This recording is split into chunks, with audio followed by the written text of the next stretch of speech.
Mjomba Hamisi, mimi ile jambo lako nimelifikiria kwa kina. Mimi nimeona bora tulipasue jipu. Hapana shehe. Hapana, mimi nilishakwambia kwamba fitina mimi naijua. Fitina naijua aswa. Na mimi nikupe taarifa labda ulikuwa ujui. Mimi nilishawahi kukaa pale Nungwi siku 2 boti imezama pale. Mimi na ndo yapaka. Kwa hiyo fitina naielewa, kitaka uchawi ndo kwenyewe hapa. Fitina mimi najifunza kwa mjomba wangu kwa neno. Huko hapo. Kwa mimi niko tayari kwa lolote. Sasa mjomba, sitaki mfikie huko. Nataka nione suluhu inapatikana baina yenu. Sasa yeye anataka suluhu, kama angekuwa anataka suluhu yes angepata. Mimi niko tayari kwa lolote. Mimi namjua yule mjomba wako, kichwa chake anakijua mwenyewe yule.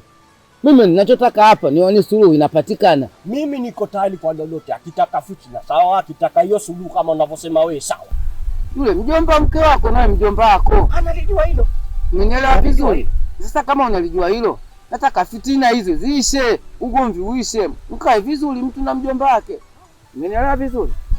Basi mimi ngoja nitaenda kumpa taarifa. Tunalimaliza hili. Sawa shehe. Basi nikuache mjomba. Mimi leo sikutoi. Msiwe na wasiwasi mjomba. Wewe nenda tu, sikutoi. Haya mjomba. Haya inshallah. Haya tuonana masjid leo. Haya.